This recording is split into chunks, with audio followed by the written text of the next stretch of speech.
চট্টগ্রাম ইপিজেডের একটি কারখানায় আগুন লেগেছে। নিয়ন্ত্রণে কাজ করছে ফায়ার সার্ভিসের ১৬টি ইউনিট। এ বিষয়ে আরও জানাতে আমরা আবারও চলে যাচ্ছি সহকর্মী আলমগীর সবুজের কাছে।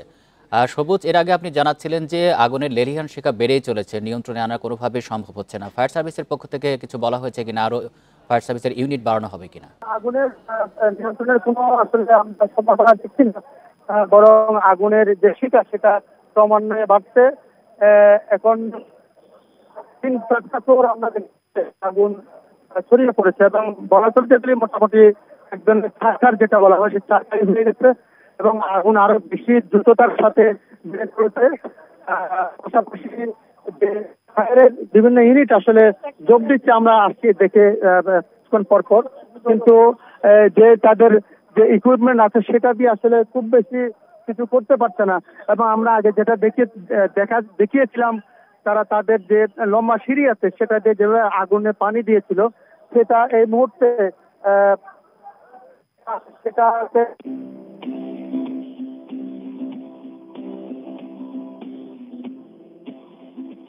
সেটা দেখা যাচ্ছে না। তারা আমাদের জানিয়েছে তাদের পানি শেষ হয়ে গিয়েছে। এ কারণে আমরা দেখেছি পাশের আরেকটা ভবন, আমরা একটু আগে দেখিয়েছিলাম, পাশের একটা ভবন থেকে ভবনের যে জমানো পানি সেখান থেকে তারা সংযোগ দিয়েছেন ফায়ার সার্ভিসের কর্মীরা এবং সে প্রক্রিয়াটা এখন আছে। এখন আমরা যে উপর থেকে আগে যেভাবে পানি দেওয়া হয়েছিল সেটা দেখছি না।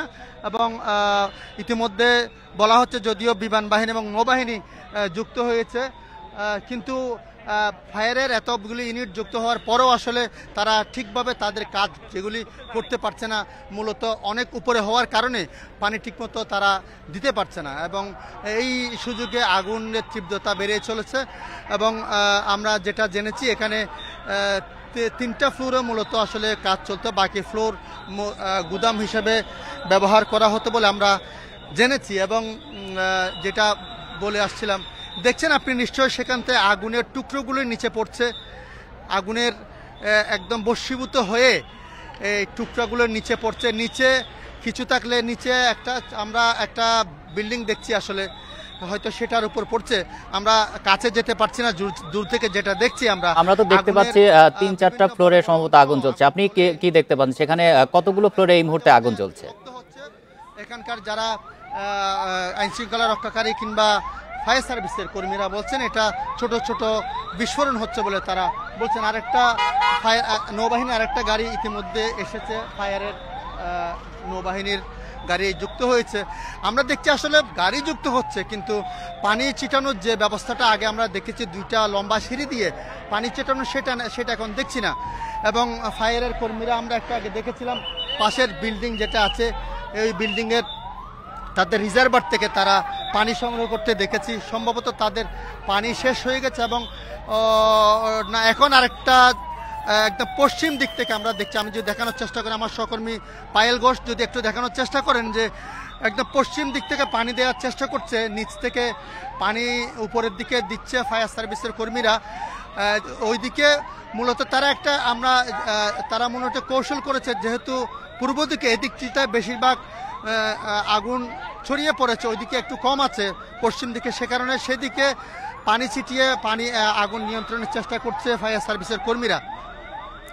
এবং আমরা ফায়ার সার্ভিসের যে নিয়ন্ত্রণ কক্ষের সাথে কথা বলেছিলাম, তারা বলছেন যে তাদের সবকটি ইউনিট মোটামুটি এখানে চলে এসছে এবং ফায়ার সার্ভিস নৌবাহিনী এবং বিমান বাহিনীও এখানে যোগ দিয়েছে।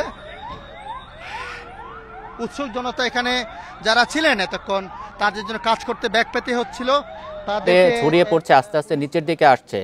এই বিল্ডিংটি ধসে পড়ার কোনো সম্ভাবনা আছে কিনা, আর আশেপাশে আমি উঁচু কোনো ভবন দেখতে পাচ্ছি না, নিচু কোনো ভবন আশেপাশে রয়েছে কিনা, সেখানকার যারা আছেন মানুষ তাদেরকে সরিয়ে নেওয়া হয়েছে কিনা?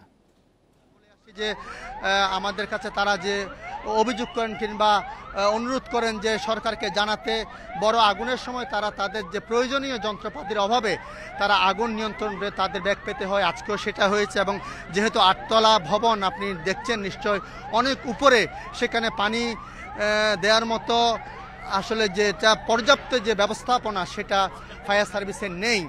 এবং সে কারণে আসলে তারা এক ধরনের অসহায়ের মতো নিচের থেকে যতটুকু পারছে তারা পানি দিচ্ছে। এবং এই পানিতে আসলে আগুন এই ধরনের তীব্র আগুন আসলে নির্বাপন হওয়া খুবই দুঃসাধ্য বিষয় এবং আমরা দেখছি আগুনের গতিটা আসলে ক্ষণে ক্ষণে বাড়ছে এবং পুরো ভবন জুড়ে ছড়িয়ে পড়েছে এবং প্রথমে 7 তলায় আগুন লেগেছিল, এটা 8 তলায় গেছে এবং পরে আমরা দেখেছি নিচের 2 ফ্লোরেও আগুন ছড়িয়ে পড়েছে এবং হয়তো ধীরে ধীরে আরও নিচের দিকে ছড়িয়ে পড়ার আশঙ্কা আছে।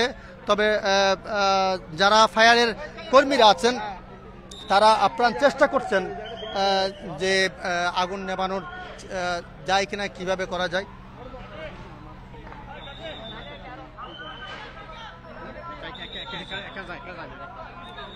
ফায়ার সার্ভিসের কর্মীরা একটু আগে বিজিবি এবং ফায়ার সার্ভিসের তরফ থেকে এখানে ঘোষণা দেওয়া হয়েছে তাদের হ্যান্ড মাইকে। তারা বলেছেন যেহেতু এখানে রাসায়নিক দ্রব্য আদি আছে এবং বিভিন্ন ধরনের কাপড় আছে, বিস্ফোরণ হওয়ার আশঙ্কা আছে, এই কারণে এখান থেকে মানুষজনকে সরিয়ে যাওয়ার জন্য তারা বারবার অ্যানাউন্সের মাধ্যমে বলেছেন এবং আমরা দেখেছি অনেকে সরে গেছে, আমরা দেখেছি এখান থেকে তারা সরিয়ে দিয়েছে অনেককে।